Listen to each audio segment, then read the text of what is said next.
Perkenalkan, nama saya Navita Nugara Batubara dari Prodi D3 Kebidanan Tarutung. Baiklah, di sini saya akan menjelaskan materi tentang filsafat Pancasila pada mata kuliah kewarganegaraan.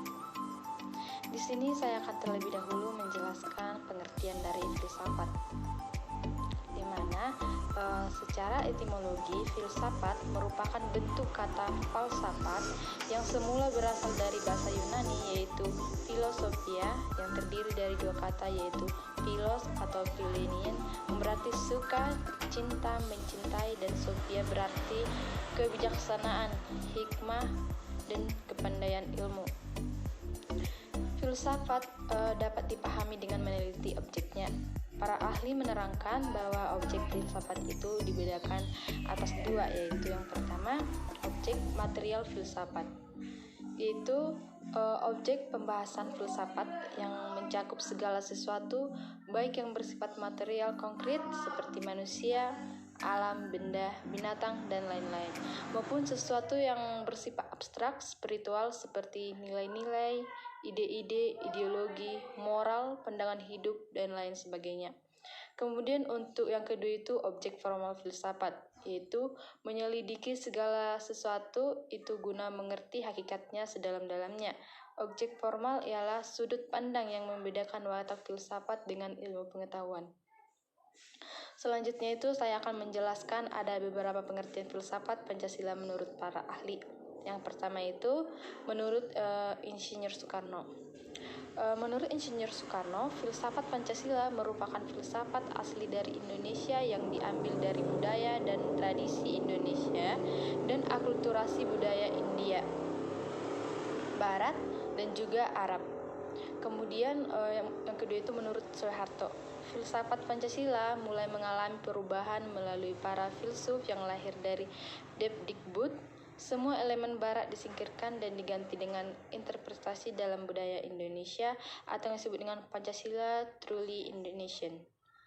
Kemudian yang ketiga itu Ruslan Abdul Ghani. Menurut Rusda Abdul Ghani, Pancasila itu adalah filsafat dari negara yang terlahir sebagai ideologi kolektif, cita-cita bersama seluruh rakyat dan bangsa Indonesia. Kemudian untuk yang keempat itu Noto Nagoro. Menurut Noto Nagoro mengatakan bahwa filsafat Pancasila memberikan pengetahuan dan pengertian ilmiah mengenai hakikat Pancasila. Menurutnya secara ontologi kajian Pancasila sebagai filsafat dimaksudkan untuk mengetahui hakikat dasar sila-sila yang terkandung di dalam Pancasila. Kemudian yang menjadi pengertian filsafat Pancasila secara umum adalah hasil dari pemikiran yang paling dalam yang dianggap, dipercaya, dan sangat diyakini sebagai sesuatu atau norma-norma dan nilai-nilai yang paling dianggap benar, paling adil, paling bijaksana, paling baik, dan paling sesuai untuk bangsa Indonesia. Selanjutnya, pengertian Pancasila sebagai sistem filsafat, di mana Pancasila yang terdiri atas 5 sila pada hakikatnya merupakan suatu sistem filsafat. Pengertian sistem adalah suatu kesatuan, bagian-bagian yang saling berhubungan, saling bekerja sama untuk satu tujuan tertentu, dan secara keseluruhan merupakan suatu kesatuan yang utuh. Lazimnya sistem memiliki ciri-ciri. Yang pertama itu suatu kesatuan bagian-bagian, kemudian yang kedua itu bagian-bagian tersebut mempunyai fungsi sendiri-sendiri. Yang ketiga saling berhubungan dan saling ketergantungan. Yang keempat semuanya dimaksudkan untuk mencapai suatu tujuan bersama atau yang disebut tujuan sistem. Kelima terjadi dalam suatu lingkungan yang kompleks. Pada hakikatnya setiap sila Pancasila merupakan suatu asas sendiri-sendiri, fungsi sendiri-sendiri, namun demikian secara keseluruhan adalah suatu kesatuan yang sistematis dengan tujuan yang bersama, suatu masyarakat yang adil, makmur berdasarkan Pancasila. Sila-sila Pancasila yang merupakan sistem filsafat pada hakikatnya merupakan suatu kesatuan organis, artinya antara sila-sila Pancasila itu saling berkaitan, saling berhubungan, bahkan saling mengualifikasi. Pemikiran dasar yang terkandung dalam Pancasila yaitu pemikiran tentang manusia yang berhubungan dengan Tuhan, dengan diri sendiri, dengan sesama, dengan masyarakat bangsa, yang nilai-nilai itu dimiliki oleh bangsa Indonesia. Pancasila sebagai suatu sistem juga dapat dipahami dari pemikiran dasar yang terkandung dalam Pancasila, yaitu pemikiran tentang manusia dalam hubungannya dengan Tuhan Yang Maha Esa, dengan dirinya sendiri, dengan sesama manusia, dengan masyarakat, bangsa, dan negaranya.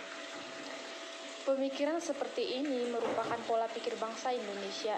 Dengan demikian, Pancasila merupakan satu sistem dalam pengertian kefilsafatan sebagaimana sistem filsafat lainnya, antara lain materialisme, idealisme, nasionalisme, dan lain sebagainya. Kemudian saya akan membahas tentang kesatuan sila-sila Pancasila sebagai suatu sistem filsafat. Pancasila sebagai dasar negara Republik Indonesia tercantum dalam pembukaan Undang-Undang Dasar tahun 1945 pada alinea keempat merupakan suatu kesatuan yang utuh secara sistematis. Pancasila merupakan suatu lima dasar yang tunggal yang tiap-tiap sila harus mengandung keempat sila yang lain. Kemudian tiap sila tidak boleh terlepas dari sila yang lain, tiap sila tidak boleh bertentangan dengan sila yang lain.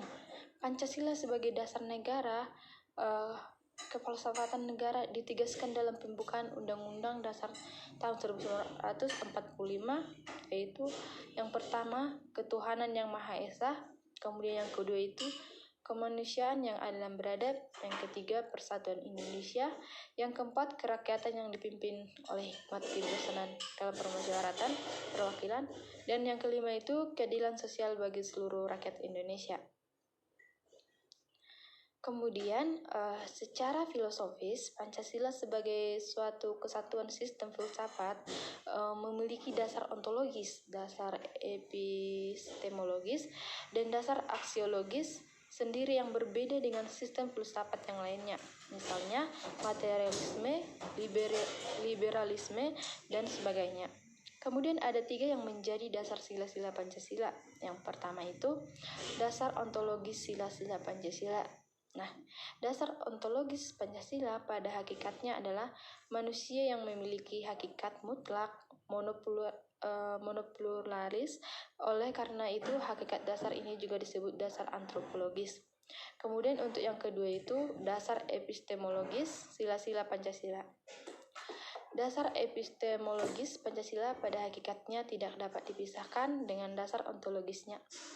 Oleh karena itu, dasar epistemologis Pancasila tidak dapat dipisahkan dengan konsep dasar tentang hakikat manusia. Terdapat tiga permasalahan mendasar dalam epistemologi, yaitu pertama tentang sumber pengetahuan manusia, kedua tentang teori kebenaran pengetahuan manusia, dan yang ketiga itu tentang watak pengetahuan manusia.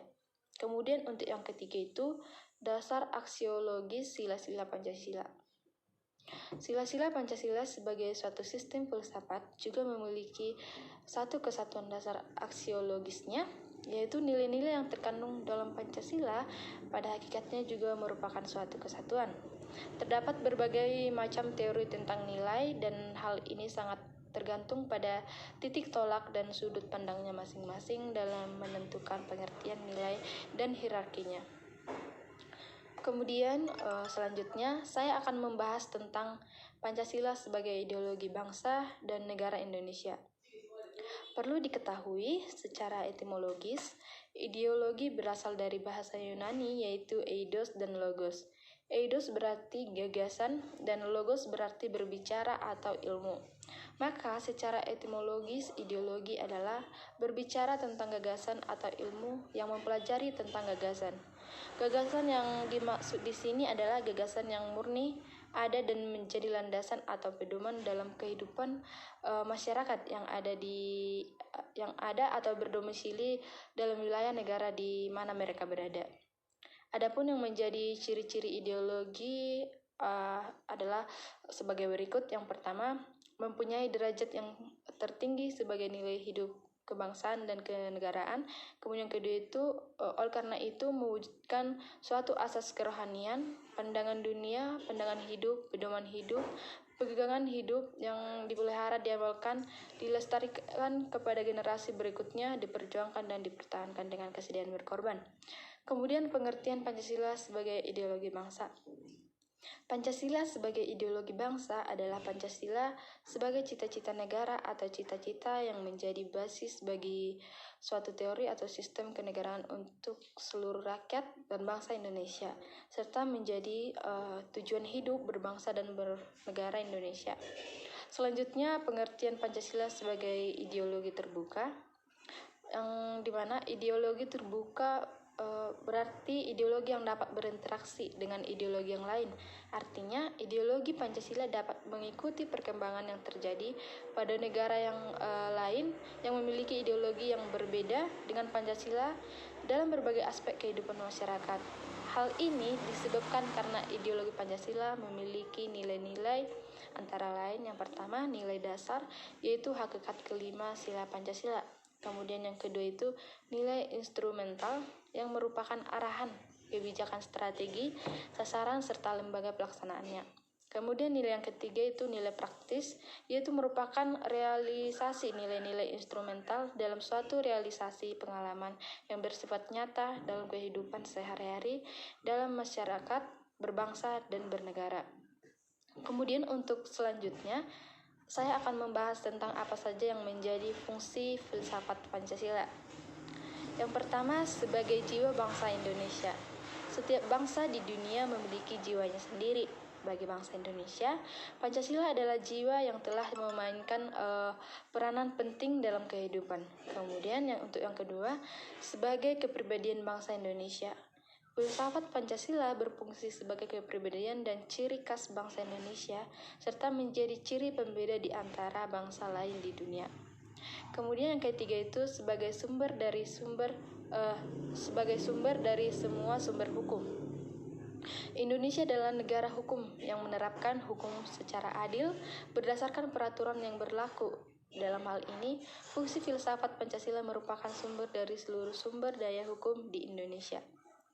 Masing-masing dari sila yang terkandung dalam Pancasila berfungsi sebagai nilai dasar, sedangkan hukum adalah nilai instrumental atau keterangan tentang sila Pancasila. Kemudian yang keempat itu sebagai pandangan hidup bangsa Indonesia. Filsafat Pancasila juga berfungsi sebagai cara hidup dari Indonesia. Dengan kata lain, Pancasila merupakan pedoman dan instruksi dalam kehidupan sehari-hari. Yang kelima itu menjadi falsafah hidup bangsa. Filsafat Pancasila memiliki fungsi kesatuan bangsa. Hal ini dikarenakan pandangan bahwa Pancasila mengandung nilai kepribadian yang paling tepat dan sesuai dengan bangsa Indonesia. Pancasila juga dianggap sebagai nilai yang paling bijaksana, paling adil, dan paling tepat untuk menyatukan seluruh rakyat Indonesia. Kemudian yang keenam itu sebagai dasar negara. Filsafat Pancasila berfungsi sebagai dasar untuk mengatur pemerintahan atau penyelenggaraan negara. Segala sesuatu yang ada dalam kehidupan bangsa Indonesia, baik rakyat, pemerintah, wilayah maupun aspek negara lainnya, harus didasarkan pada Pancasila. Kemudian untuk yang ketujuh itu memberi hakikat kehidupan bernegara. Filsafat Pancasila memberikan jawaban atas berbagai pertanyaan mendasar atau sangat mendasar seperti sifat kehidupan negara. Dengan filsafat Pancasila, kita dapat mengetahui sifat kehidupan pedesaan dan semua aspek yang memiliki hubungan erat dengan kehidupan sosial dan kelangsungan hidup bernegara. Kemudian untuk yang 8 itu memberi substansi tentang hakikat negara, ide negara, dan tujuan bernegara. Dengan filsafat Pancasila, kita dapat menemukan kebenaran yang penting tentang sifat negara, gagasan negara, dan tujuan negara Indonesia. Hal ini dikarenakan adanya substansi yang memiliki kebenaran universal bagi bangsa Indonesia selama berabad-abad. Kemudian untuk yang ke-9 itu menjadi perangkat ilmu kenegaraan. Fungsi filsafat Pancasila yang terakhir ialah sebagai perangkat ilmu pengetahuan yang berbeda, khususnya ilmu pengetahuan yang berkaitan dengan kehidupan negara. Hal ini dapat tercermin dalam berbagai contoh Pancasila sebagai pengetahuan ilmiah. Dan kemudian saya akan menjelaskan apa yang menjadi tujuan dari filsafat Pancasila. yang menjadi tujuannya yang pertama untuk menciptakan bangsa yang religius dan patuh kepada Allah yang Maha Kuasa. Kemudian kedua itu menjadi bangsa yang menjaga keadilan baik secara sosial maupun ekonomi. Kemudian untuk yang ketiga, untuk menjadi bangsa yang menghormati hak asasi manusia, untuk dapat berada dalam kaitannya HAM dengan Pancasila sebagai dasar negara kita. Kemudian untuk yang keempat itu untuk menciptakan sebuah bangsa yang menjunjung tinggi demokrasi, dan yang terakhir menjadi negara nasionalis dan cinta tanah air Indonesia. Sekian yang dapat saya paparkan tentang filsafat Pancasila. Terima kasih.